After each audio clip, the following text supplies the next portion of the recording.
The sound of the didgeridoo. Everyone knows it means that it's time for Marketing as a Foreign Language. Can you believe it? Episode 135. Yes. Thank you for joining us. Did you know that YouTube is to become a major shopping destination? Did you know that they have every incentive, they of course being Alphabet, which owns Google and YouTube, to make YouTube the primary place where you shop? Is Amazon shaking in their booties? No, I don't think they are. Not really. Oculus, Antitrust, lawsuit, and Facebook. Every single episode, we talk about the antitrust suits with Facebook. They are coming in like waves, crashing on the shore. Madison to pilot guaranteed income project from Twitter's CEO yesterday. We covered that there was going to be guaranteed income project, but turns out Madison is going to be the first. We'll dive into that.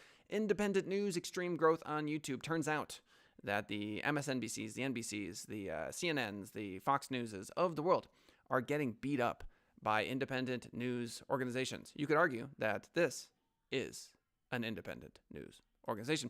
Last but not least, there are more Google updates that you are going to want to know about. They are continuing to unfold. Did you know that class begins right now?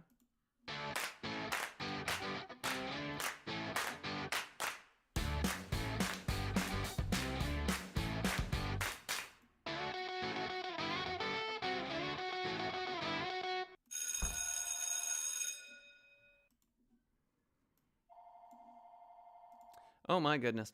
YouTube to become a major shopping destination. Very exciting stuff. Bloomberg.com is the article that this comes from. Let's get right into it. Every toy, gadget, and good you see on YouTube could soon be for sale online. If not by Amazon, then by who? YouTube, obviously. The world's largest video site, according to Bloomberg, recently started asking creators to use YouTube software to tag and track products featured in their clips. Okay, so let's look at the evolution. Step one. You're in YouTube. There are too many ads. Ads are annoying. You buy YouTube Premium. You no longer have ads. YouTube makes more money. Step one. Step two. YouTube cranks up the number of ads so that it just becomes paralyzing and annoying unless you paid them money. You paid them money. Step number three. YouTube inserts paid promotion as an obvious piece of their puzzle. You'll see includes paid promotion in the upper left-hand corner of videos today. Okay, fantastic. Number four, actual products become for sale in the video itself. And so there becomes a huge market for pro skaters who are like, buy this board. Cosmetics, makeup. You can buy it right now. Like, click on the screen. It's not like click in the description. It's literally inside the video. So we're talking about tagging and tracking products featured in the clips. Back to the article. The data will then be linked to analytics and shopping tools from parent Google. So there you go. Google Shopping, obviously a leader in the industry. This is a way that Google may be able to attack Jeff Bezos's castle with a trebuchet, perhaps. The goal is to convert YouTube's bounty of videos into a vast catalog of items that viewers can peruse, click on, and buy directly according to people familiar with the situation. The company is also testing a new integration with Shopify Inc. for selling items through YouTube. The evolution beyond this will be that YouTube will go by way of Snapchat, and when we're all wearing something that is much more lean than the Oculus, so it'll look more like the glasses that I'm wearing now, when we're all interacting in that space, it's going to be an interactive shopping experience that YouTube provides. There's going to be a whole new kind of video that has like a 3D element, an augmented reality element to it, and you'll be able to like try on clothes, look in the mirror, that sort of stuff. So that's what's coming. YouTube, I think, is going to take some significant market share from Amazon for all my Amazon stock folks. Hit the like button if you haven't already, please. Please do it. Oculus, Antitrust, lawsuit, and Facebook. This from TechCrunch.com. The popular Twitter... Oh, that is not the correct URL. Apologies. Did you know that we're a live show? And do you know how you know that we're a live show? It's moments like these. Okay. TechCrunch article pulling up in 3, 2. Facebook hit with antitrust probe for tying Oculus use to Facebook accounts. So Facebook's bad week just got worse. It's being investigated in Germany for linking usage of its VR product Oculus to having a Facebook account. So, Jason Davenport writes, is that still happening? I thought the Google Glass thing killed that. What specifically is that? Is what still happening? I need clarification, Jason Davenport. And thank you for your comment. So, here's the deal with Facebook hit with antitrust probe for tying Oculus use to Facebook accounts. All of the smart business moves, all of them, are going to come across as monopolizing the industry. Something that you can do on a smaller scale, totally fine, nobody cares. If you're a local plumber and you go buy up another plumber, cool, good for you, you're growing your business. And so there's this weird, I don't want to call it hypocrisy, but it's difficult to describe. It's almost like when you get too big and you have too much influence, humanity, sociologically, we attack. We don't like it. We just don't like consolidation of power. And so Facebook being hit with an antitrust probe for tying Oculus use to Facebook accounts. It's like, dude, Facebook's tied to everything all the time, constantly. You can't go to any app anywhere without tying it to Facebook. It's nuts. All right, back to Jason Davenport. He says the wearable device market. What is it that I can say to you, Mr. Davenport? Okay. In a previous episode, we talked about how the big technological change, and I hope this answers your question, is that the technology is going to be in your phone. It's going to Bluetooth two lenses that look just like this. The days of us strapping phones to our heads is going to go away quickly, obviously. And so we're going to have very lightweight wearables, but where the technology, again, is in the pockets, Bluetoothing to the actual headset. So there you have it. So anyway, Facebook is, I don't think they're in trouble. I really don't. I think that they're going to fend off most of these attacks. I think their biggest issue is that they're not going to be able to acquire like they did in the past. They're just going to get beat up at every step. For example, with the acquisition of Instagram, they killed it. Oh my God. Perfect move. Excellent job, Facebook. You did it. You made a good acquisition.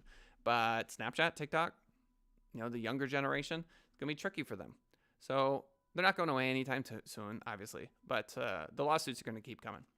This is interesting. I don't know, where do you stand on guaranteed income? Leave a comment. Let me know. Where do you stand on guaranteed income? Another way of phrasing that obviously would be basic income. Do you believe in it? Do you think it's garbage? This from Madison.com. As Congress haggles over whether to send Americans another round of debt-funded coronavirus relief checks, the city of Madison could start putting some of Twitter CEO Jack Dorsey's money into the pockets of a select group of Madisonians as part of a guaranteed income pilot project. We covered this in a previous episode, but we did not cover Madison specifically. So Mayor Satya Rhodes Conway, according to the article, office announced this week that Madison will get up to $500,000 from the $15 million Dorsey Fund, most recently given to mayors for a guaranteed income, a group founded in June by Stockton, blah, blah, blah, blah, blah, blah, blah. So we actually have a city that is prepped and ready to get money in what can only be described as like a benevolent dictatorship. Okay, I know it's a little dramatic, but you understand what I'm saying.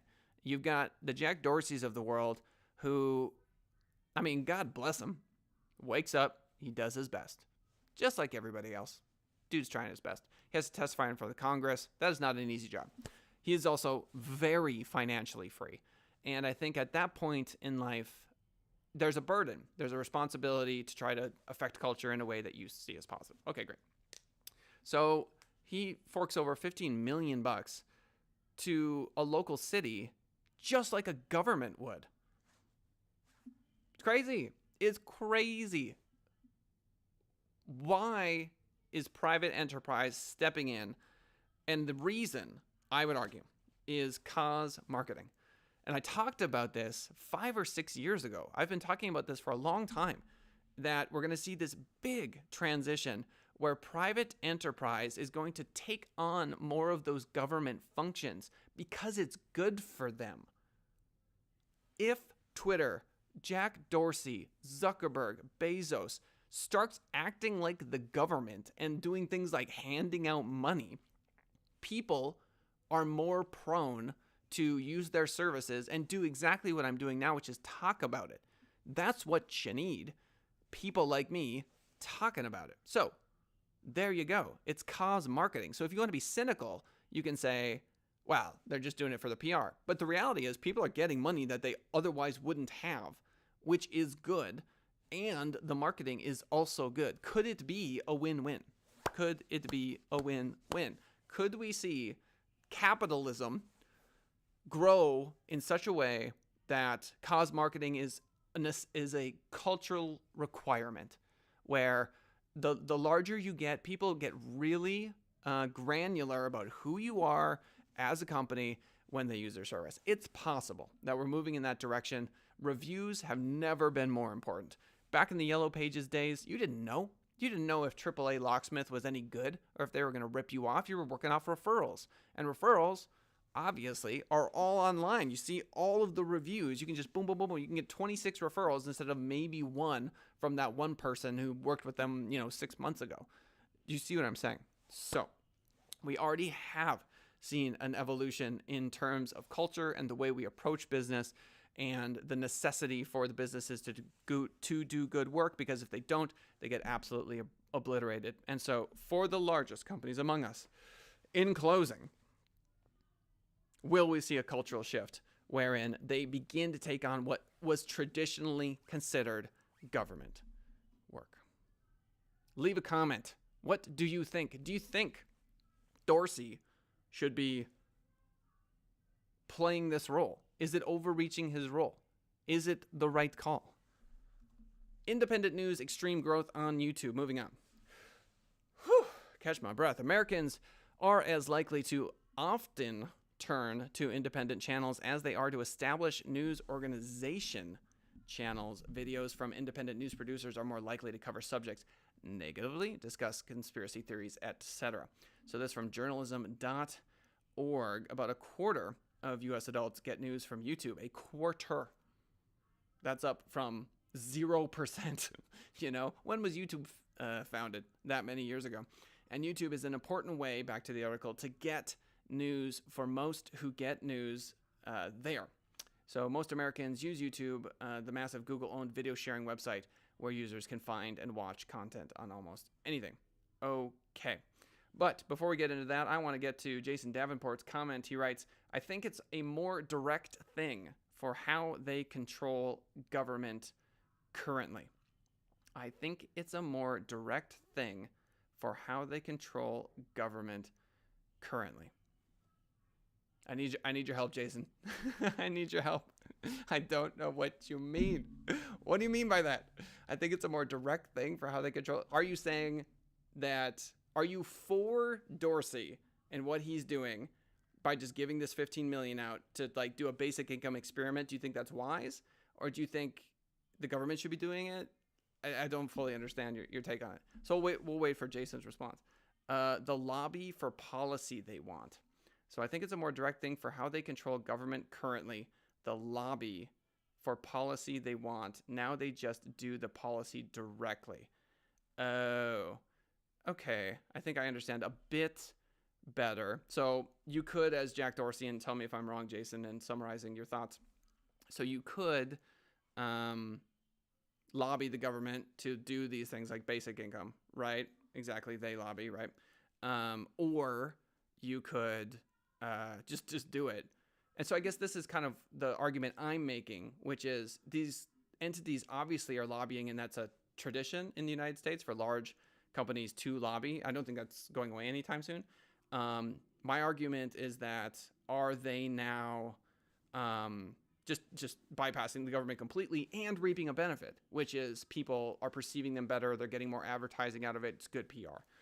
Jason Davenport writes, yup. So I hope I did a decent job of summarizing that. Jason, thank you so much for the comment. If you're listening to the show, you can be commented just like this. You can talk with me. You just have to join us 10:30 a.m. Pacific Standard Time.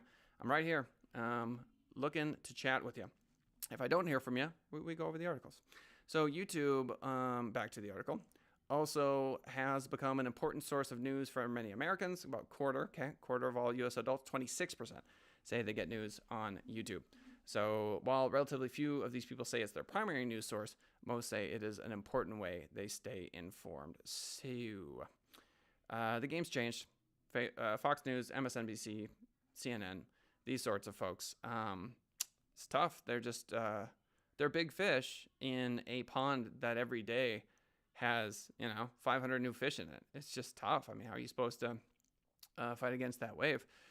They've done a halfway decent job. I would argue the quality of the program is still really good, but you've got folks like the Ben Shapiro's, the Steven Crowthers of the world, who are taking space. I mean, you could argue that Ben Shapiro is in direct competition to Fox News. Same thing with Steven Crowther, even though they agree on many of the same ideas. You've got your steadfast sort of Bill Maher's and John Oliver's, and they all do very well on YouTube. So I'm not saying that they don't occupy some of that YouTube space, but there's just no way I'm going to be convinced that there are less people sharing the news in 2020 than in 2010. I mean, it's been a massive, massive increase. And the quantity of people receiving their news on YouTube has also gone up. It's up to 26%. And so this has massive effects on our culture. It was kind of, I shouldn't say that. There was sort of an attempt to be objective. Do you remember that? Do you remember when news was trying to be objective? I felt like that when I was young. Maybe I was just young, didn't fully understand the entirety of the situation. But I remember growing up and thinking the news was at least giving it an honest try. That is just not the way anymore. It's almost as if you go straight down the middle, people tend to go, I actually don't want that. There's just not that appetite for it. And so they go to the news that's going to resonate with the dopamine receptors in their brain. Last but not least, we've got Google Maps updates. These are in addition to the other Maps updates we did the other day. This one from Ars Technica. Google Maps is getting a bunch of new features this week, so it's time for a roundup. Before I forget, we are looking for guests for the show. So all of my friends from BNI that watch this show, anyone who's listening now, if you are an entrepreneur or own a business and are interested in being a guest on the live show, we are going to start doing that as soon as next week. So stay tuned for figuring out how you can get in line. The first feature is definitely one nobody asked for, back to the article community feed. So apparently, we have covered this. So there is like a Facebook wall on Google Maps now on the actual app. So that's not news to the folks who follow this show. Let's see. Besides people you actively follow, it sounds like Google Maps is going to push updates from local experts to everyone. Okay, so on that feed, if there's a local expert that you can get to review your business or do something positive on Google Maps, there is a higher likelihood, just like an influencer would have better reach on Instagram. There's going to be local experts, of which I actually am one. I got the star for that. I've only done 25 reviews and a little bad shows up. For a less controversial edition, back to the article, how about building numbers and crosswalks?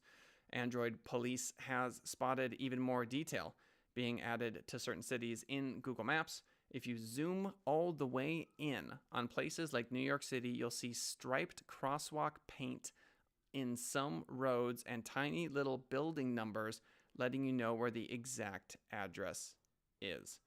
Pretty neat. Okay, so we've got just one more layer of zooming in via Google Maps, which is, I know it's kind of a nerdy thing to think is interesting, but I think it's interesting.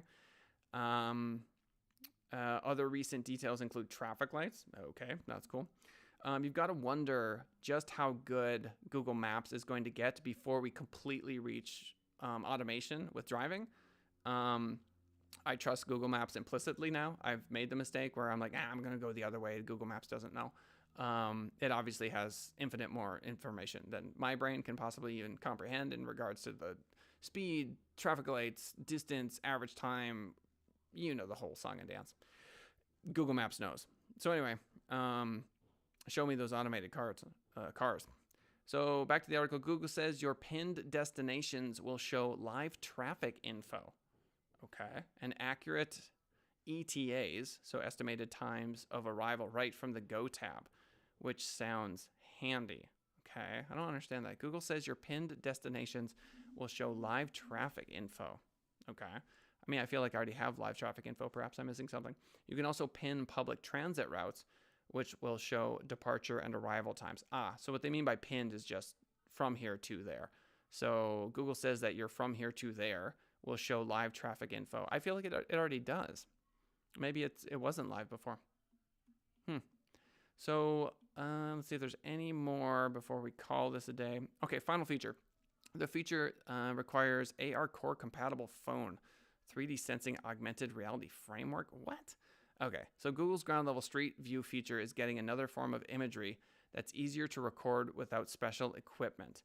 Connected photos is a new feature that more or less replicates the experience of walking down a street with Street View, but without the hassle of taking a 360-degree photo. You just wire up the new Street View app down the street and some of the imagery will be created. I think that they're just looking for a way for other people to add more current data.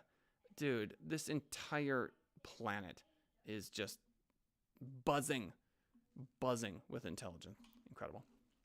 So ladies and gentlemen, we'd love to have you on the show. If you're interested in being a guest, shoot me an email, info@senditrising.com. That's info@senditrising.com. We are live. I'm excited for live interviews because I feel that they're more authentic, they're more interesting. The blood pressure raises. I like that kind of environment, and I think the interview is going to be really strong. We're going to be obviously talking about entrepreneurship and business marketing, etc. So if you have any interest, shoot us an email. If you're listening to us on the podcast, hey, you're invited too, as long as you're an entrepreneur or business owner. Let's summarize. YouTube to become a major shopping destination. Yep, it's going to be real easy. They're going to cut into Amazon's profits. We'll see how that unfolds. Oculus antitrust lawsuit in Facebook. Facebook slapped everything on everything. They said you have to sign into Facebook to go here and here and here and here and here. And people are just fed up. They're done with it. They're going, you know what? Too much. Lawsuit. And they're going to get hit. And the precedents are going to be set. And the battle is waging. Madison to be the first guaranteed income project from Twitter's CEO. We'll see how that rolls out. Will capitalist enterprises take on more government responsibility as we see automation devour jobs? Independent news, extreme growth on YouTube. Yep. If you want to live in the echo chamber, you certainly can. If you want to just live on the left or live on the right, whatever it is that you're into, the wish fulfillment machine called YouTube and Google, they'll give you what you want over and over and over again, even if it doesn't make you happy, even if it makes you miserable. They're going to keep showing it to you based on your addiction to it. I mean, if you're into it and you keep watching it, that's all that matters. It can't know if it's good for you. This is the main thing to remember about self-actualization is that you need to be conscious of what makes you happy. And so if you're watching something and it's not making you happy, you got to find your bliss. And that obviously applies to social media. Google Maps updates, some interesting stuff, but I feel like we covered most of it in previous episodes. Ladies and gentlemen, thank you for swinging by the show. I appreciate it. We are looking to grow this thing. Tell a friend, would you? Let them know that we're doing this every single day, 10:30 a.m. Pacific Standard Time. Much appreciation. Class happens to be dismissed. Thanks, everybody.